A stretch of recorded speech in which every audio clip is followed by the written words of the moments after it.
और इधर बलरामपुर में सरकारी कॉलेज के प्रभारी प्रिंसिपल पर गंभीर आरोप लगाए हैं। आपको बता दें कि प्रिंसिपल पर छात्रों ने बदसलूकी के आरोप लगाए, साथ ही गर्ल्स कॉमन रूम और बाथरूम में झांकने के भी आरोप है। इसे लेकर छात्रों ने एसडीएम को ज्ञापन सौंपा, साथ ही कार्रवाई की भी मांग की है। छात्रों की नाराजगी के मद्देनजर कलेक्टर ने जांच के बाद कार्रवाई की बात कही।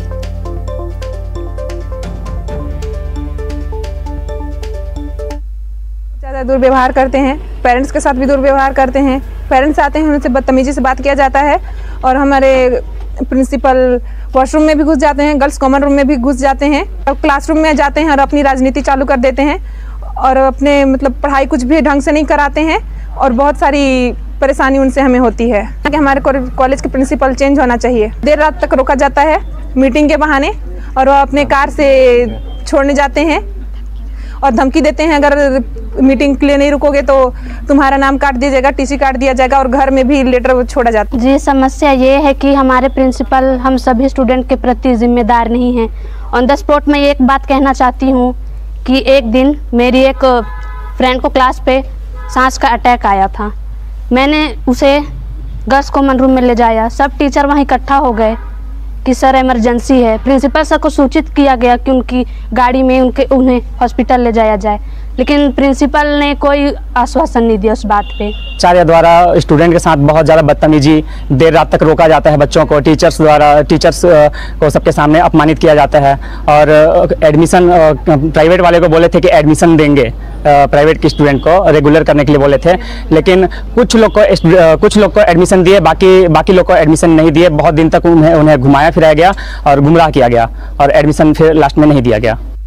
आज सुबह वहाँ के छात्र छात्राओं द्वारा एसडीएम साहब को ज्ञापन सौंपे हैं। उनके साथ दुर्व्यवहार से लेके वहाँ पे जो गतिविधियाँ जो घटित हो रही है उसके संबंध में शिकायत दर्ज कराई गई है। इस संबंध में एसडीएम साहब से मैंने एक प्राथमिकी रिपोर्ट लिया हुआ है और जिला स्तर पर भी एक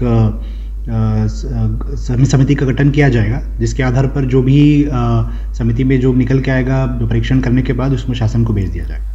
और चलिए बात करेंगे बलौदाबाजार की, जहां के वनांचल क्षेत्र के स्कूलों में शिक्षकों की कमी है, जिस वजह से बच्चों की पढ़ाई काफी प्रभावित हो रही है। यहाँ कई स्कूल तो ऐसे हैं जहां एक शिक्षक के भरोसे पूरा स्कूल चल रहा है। ऐसा सालों से हो रहा है। कई बार अधिकारियों को इस बारे में लिखित आवेदन भी दिया जा चुका है, लेकिन कोई समाधान नहीं निकाला गया। हर बार अधिकारी इस मामले को नकार देते हैं।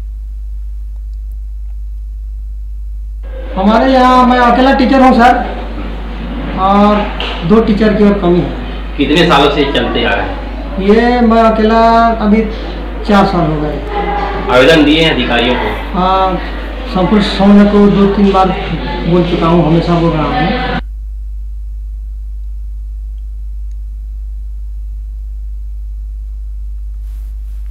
चलिए इस पर और ज्यादा जानकारी हम लेंगे से कि योगेश यादव बलौदाबाजार से हमारे साथ लाइव जुड़ेंगे।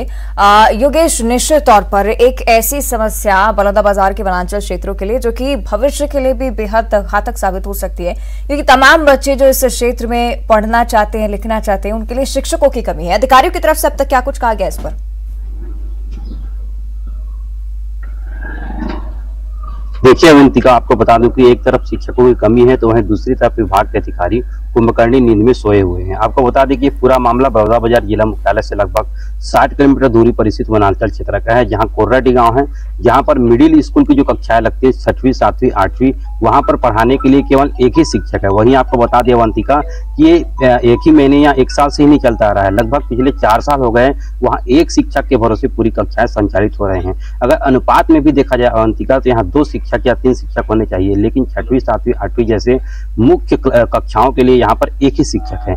जाहिर सी बात है कि इतने बच्चों को पढ़ाने के लिए लगभग 18 सब्जेक्ट होने चाहिए, लेकिन शिक्षक एक ही हैं, जिसके चलते हुए 18 विषयों की कैसी देखभाल करते होंगे। ये लचर व्यवस्था यहाँ पर सामने आ रही है। वहीं आपको बता दें कि ग्रामीणों द्वारा विभाग के अधिकारियों को कई बार आवेदन दिया जा चुका है, लेकिन अधिकारी अब तक कुंभकर्ण नींद में सोए हुए हैं। वही अवंतिका, आपको बता दें कि न्यूज़ 18 जब उस जगह पर मुआयना करने गई तो ना तो वहाँ पर पानी की व्यवस्था थी और न ही राशन पानी को लेकर बच्चों ने भी काफी शिकायत की, जिसको लेकर न्यूज़ 18 ने भी इसी प्रमुखता से दिखाया था। वहीं आपको बता दें कि शिक्षा व्यवस्था की लचर व्यवस्था जिस प्रकार जिले में है, कई ऐसे स्कूल है जहां पर शिक्षा व्यवस्था की हालत इतनी बिगड़ी हुई है, लेकिन जो स्कूल की आज हम बात कर रहे हैं वहाँ एक ही शिक्षक है, जिसके चलते 6वीं 7वीं 8वीं के जो बच्चा है वो काफी उसकी पढ़ाई काफी प्रभावित हो रही है। अवंतिका, निश्चित तौर पर योगेश, ऐसी व्यवस्था होनी चाहिए जिससे तमाम बच्चों को वनांचल क्षेत्रों में भी शिक्षा मिल सके।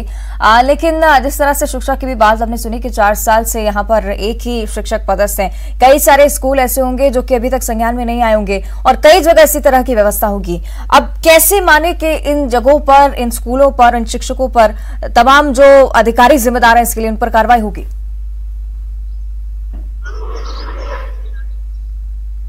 ये उनकी आपको बता दूं कि एक तरफ से देखा जाए तो शिक्षकों की दूसरे विभाग। बिल्कुल, निश्चित तौर पर योगेश, किस तरह से इस व्यवस्था को दुरुस्त किया जाएगा इसका इंतजार रहेगा, कार्रवाई का भी इंतजार रहेगा। फिलहाल शुक्रिया आपका इस जानकारी के लिए। लेकिन वनांचल क्षेत्र बलौदाबाजार का, जहां पर कई शिक्षक जो हैं वो इस परेशानी से जूझ रहे हैं कि पूरे स्कूल में एक शिक्षक के साथ ही बच्चे भी पढ़ाई से वंचित हैं।